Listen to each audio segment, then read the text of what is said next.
Hi guys, Bolt here. Today I have a really interesting match to show to you guys. I'm actually playing against this guy twice. So reeling, we're doing it on Mudfight. After that, oh that sounded wrong. After that we're going to like the small version of another D-Day in Paradise.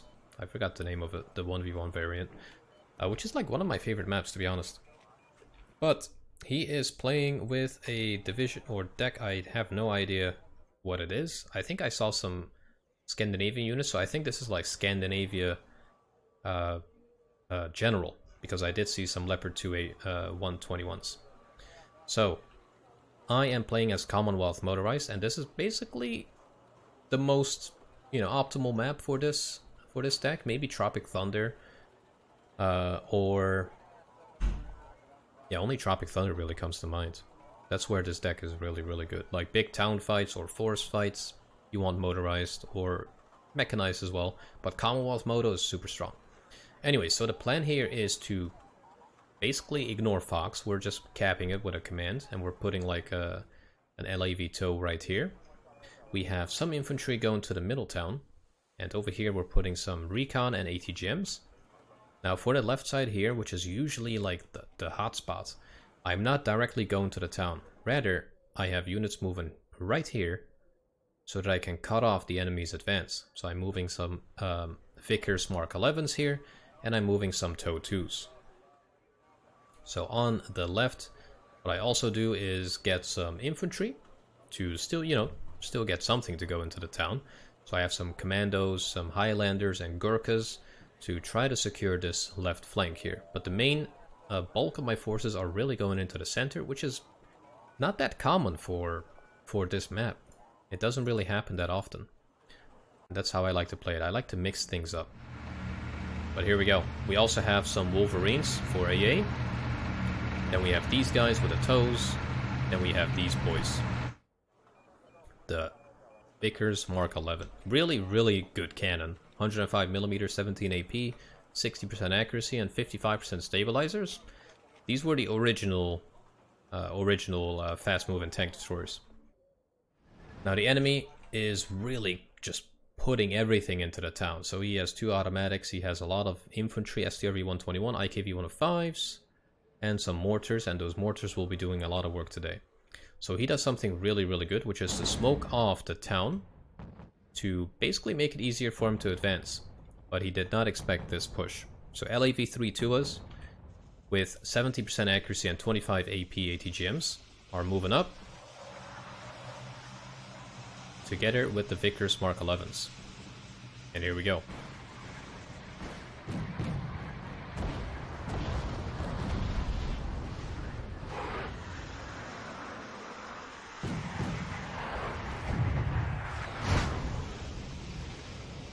Now we dealt a lot of damage to him. One of the SCRVs is basically almost dead. He does quickly rain down smoke, which is really good. One of them makes it through, but misses the tank. But this enabled us to move in Highlanders, Gurkhas, and Commando 90s right into the town. I also have some more infantry on the left side there. Highlanders are taking down some of the transports. Everything is going decent for now. Now if he does decide to move up this flank, I have a Milan 2 squad, or 2 of them, standing by.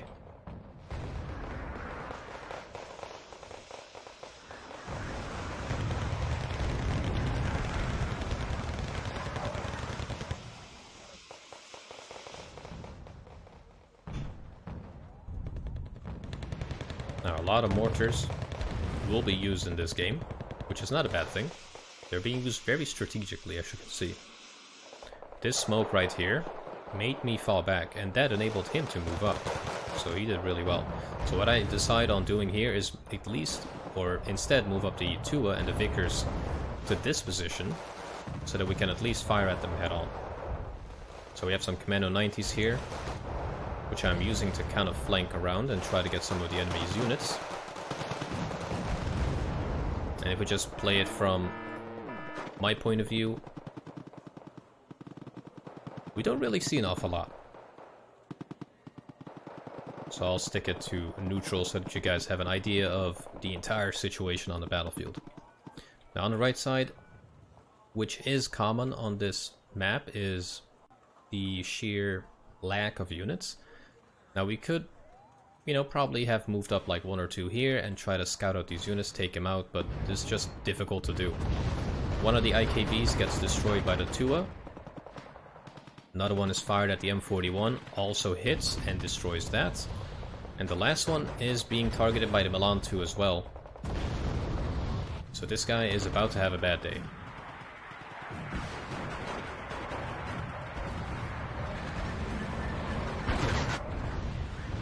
Now that only leaves these 2 tanks. But what he has done is immediately get 2 ATGM helicopters, also with TOW2s, to rescue his tanks, and he's also fallen back with the tanks. Now I respond to this by moving my Wolverine up to try to take it out, but the range on this is only 2400, whereas this range is 26. So in terms of unit composition, really good unit compositions on both sides.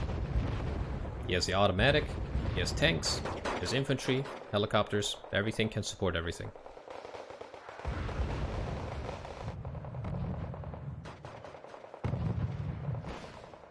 Now I try to keep pushing to try to take out one of these tanks, but as I said, the Wolverine does not have the range and they get wrecked. Now this does motivate me to get an ADATS instead. We have finally some SAS in the buildings here. The enemy does get an MLU, I think to try to go for the LAV-3 Tua here. But at this point we don't have any AA, except for the manpads or any air superiority fighters. And there goes the last Tua. Now the SRV 121s giving really nice fire support. Milan 2s, incapable of being targeted by the Fennec TOW2s, will probably piss him off slightly. Or at least make him be, you know, play a bit more careful with his tanks.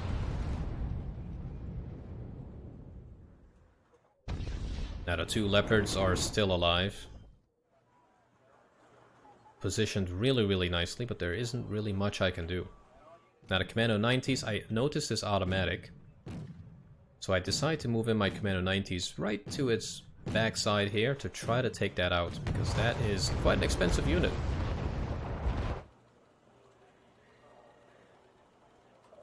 So we decide to get another Tua, another Rover Pinky, to try to get more eyes on the battlefield.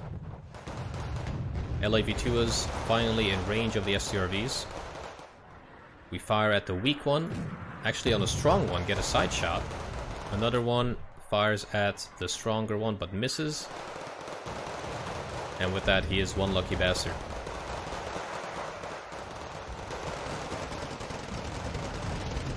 Very nice use of smoke here by him.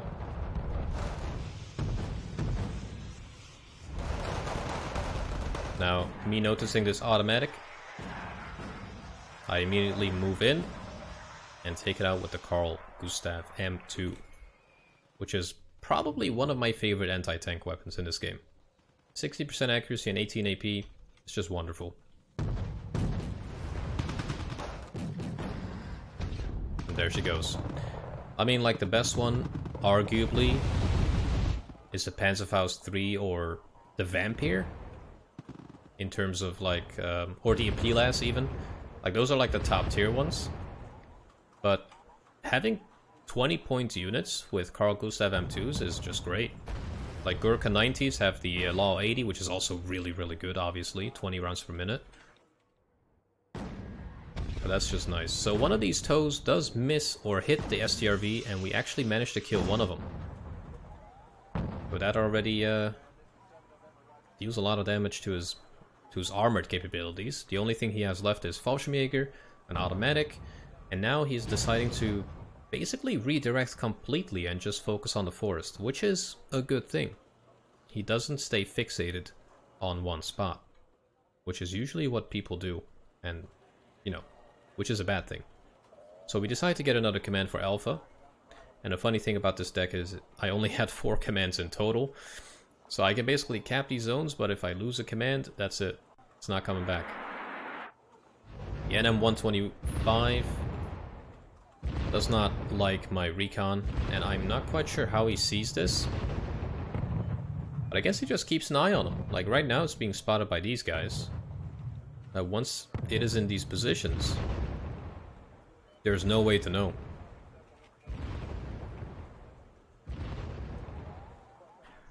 So let's put it back on neutral here. I do finally get an ADATS, and this thing has a 3,325 meter range on helicopters, which is insane. And that would have been a big help in the beginning. Also, super strong against ground units with 25 AP. Now I noticed this Fennec Toe 2 on the right side, so I decide to move the ADATS to the right, thinking that he's about to make a move. Now Lift Guard 85, these are shock troops. 25 points. 10-man squads. Versus my 20-point 10-man squads. But they have... I'm not quite sure why they are 5 points more.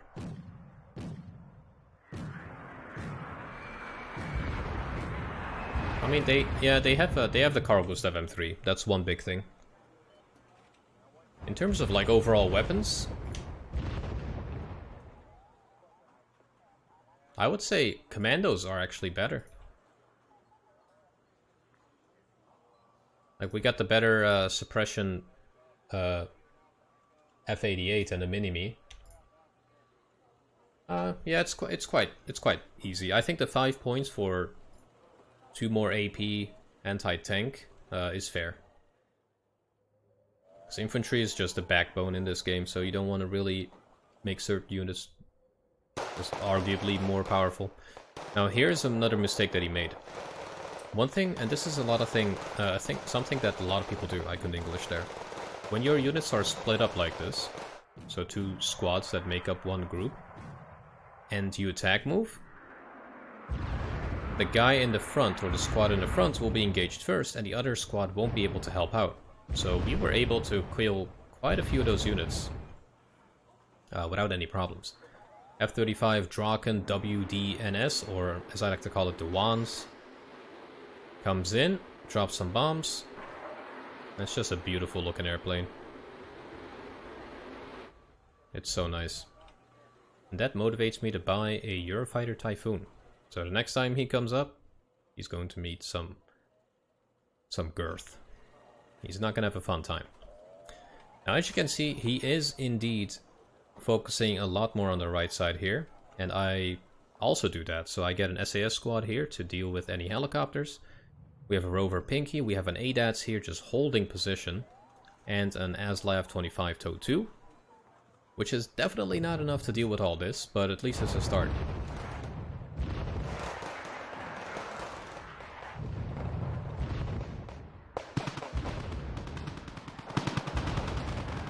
Now in terms of overall infantry quality,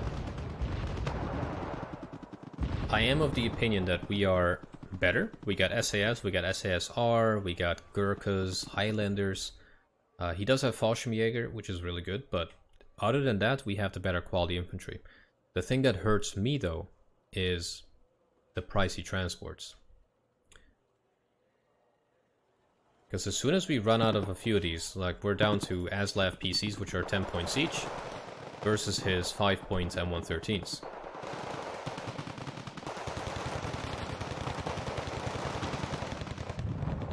Now these NM121s have been a bane of my existence the entire game. You see another Draken Wands coming in. Is this the moment I spawn in the Eurofighter? Not quite. We do manage to hit it once. Actually twice, but we don't kill it.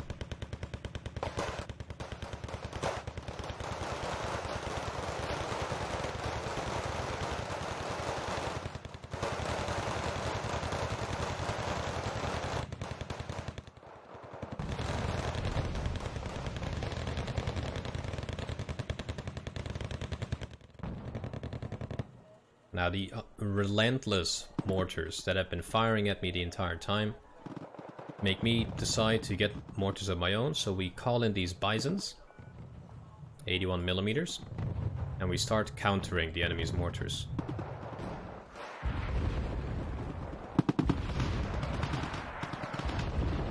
He has been doing really good with those mortars. Like, it's not a bad thing.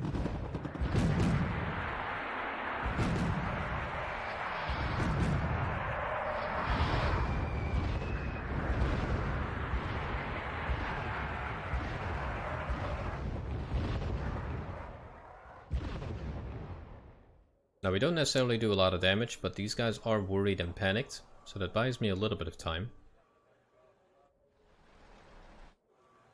And I can actually move my units around in peace now.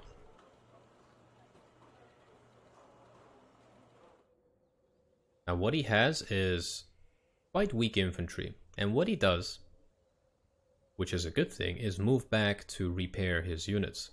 Now I have these SASR, which are 10-man squads, Gurkhas, which are 15 per squad, so I don't need to do that. But what I do is I fall back and slightly get into a better position, like right here. It's easy for me to defend, to give fire support to, and, you know, closer to my mortars, so I have faster fire on the target if I want to. STRV 121 does move in, stays out of range of my Milan 2s. We spot his mortars again, get a direct hit on one of them, which was very fortunate, and we just managed to take that out. The other one does manage to get out though. Now we are about to see quite a bit of infantry. He has 20 Lift Garden, another 20 over here in a bit, a squad of 10, another squad of 20. It's gonna be quite intense.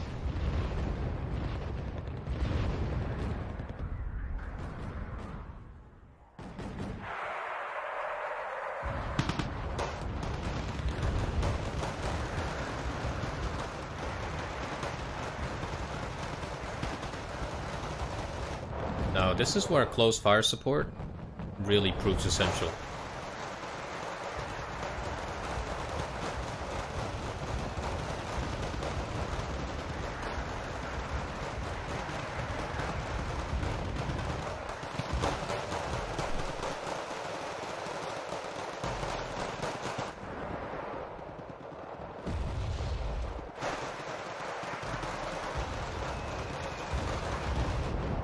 Now what he does, since we took out his mortars, is get a Bekannt to try to counter our mortars, which is definitely the better choice to make. Another F-35 Draken comes in. We finally spawn our Eurofighter Typhoon and manage to clap it.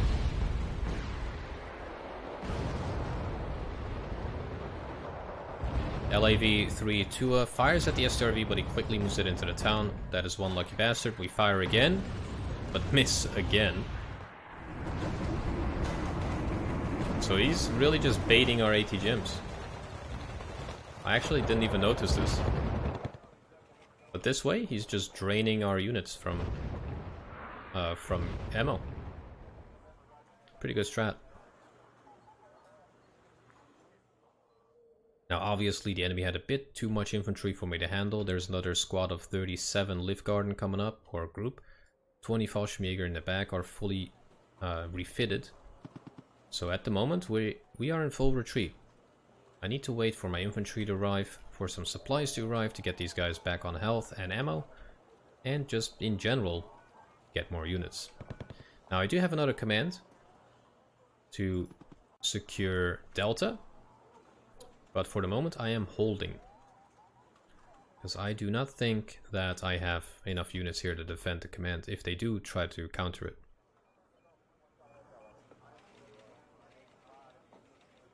So I move up my LAV-3 Tua to try to get the CV-90, but he is on top of everything and he falls back right on time. So in terms of micro, he is a very formidable player. Now here is something that I do, which is a good tip for you guys. If you're moving out in the open, like a command out in the open, it is a good thing to mortar somewhere to smoke it, but then to place your command somewhere else. Now I smoke here, but I put my command here, making him think that I put my command here. Now, that way if he does decide to counter or RD this, he will RD on the smoke and not there. Now I have Gurkha 90s here. Squad of 15 each, 30 total. They're gonna move up, try to deal with these Lift Garden, while these Gurkhas repair.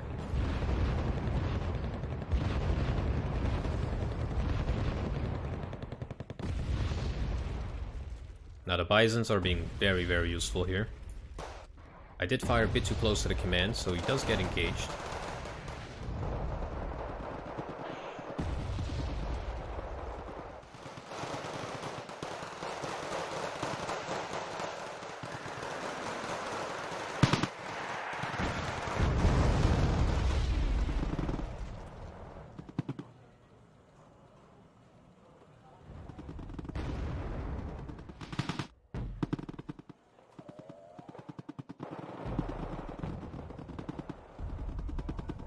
Now one thing that I've been doing this game is move these Aslav PCs around.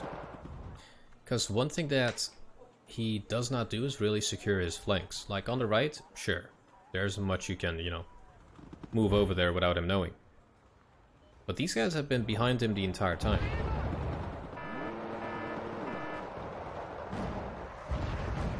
So put something in your flanks, folks.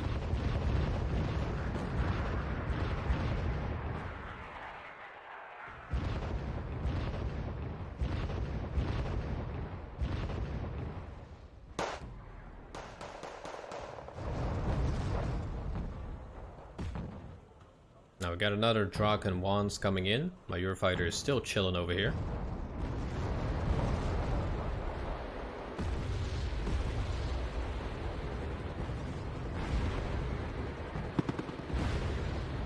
We hit him once. We hit him twice and he's out.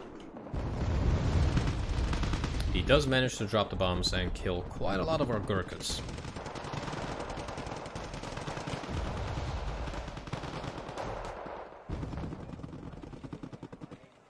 So right now it's getting quite heated. I am not too confident about our position here on the left, because seeing all this infantry right here makes me think that he has much more in the back. We got a supply truck to the front to get these Milans rearmed and start clapping some of these units. We have Chinooks on the left side unloading SASR, which will be used to basically sweep through here and see what they have. Some pave waste killing that last unit that we have there. And Gurkha 90s are free to move up. Now we get a Harrier GR7 because I did spot their command in the back with these transports. Unfortunately, he has an automatic there, which just wrecks this GR7. And he's not having a good time.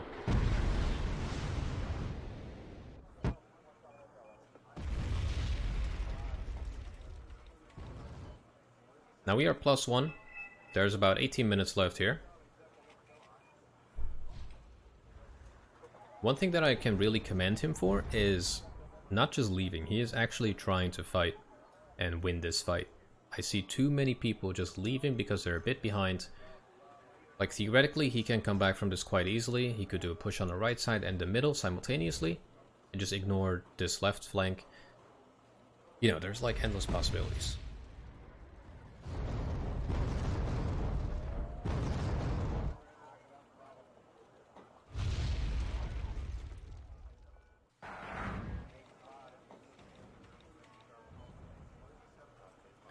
We see some Fallschirmjäger over here trying to find my command, and he does manage to spot it, as you can see.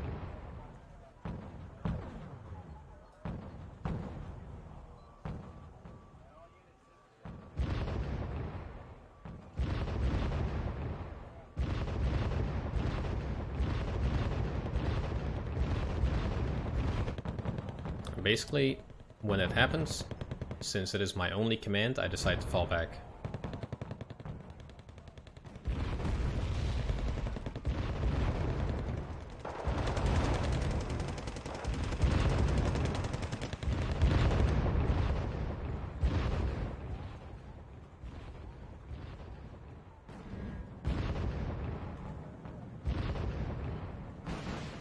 Now another thing that I tried was to move a seed plane in order to open the way for this Harrier to drop its paveways. Now we do drop it, but unfortunately we were not able to kill that thing.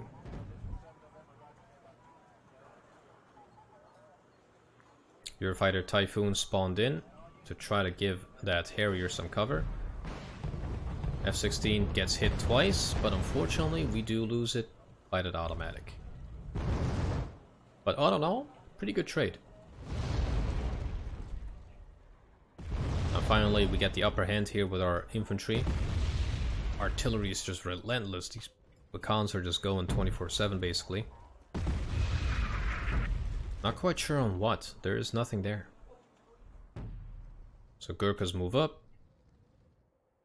Quickly take out the command, and here we can see another mistake. Transports in front of infantry. The complete opposite of what you should do. And you're about to see why.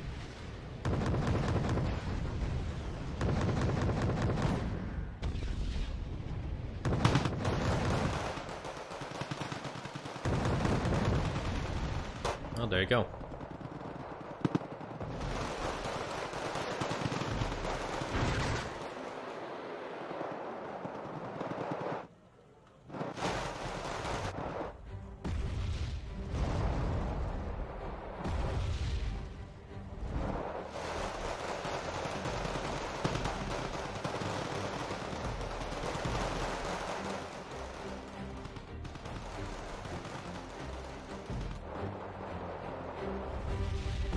Now we are still +2, 311 points, and he decides to call it and surrender this match. Now in terms of KD, we are actually positive by about 200 points. In terms of kill list, I couldn't obviously see it because we were in neutral mode, but that was still a pretty fun match.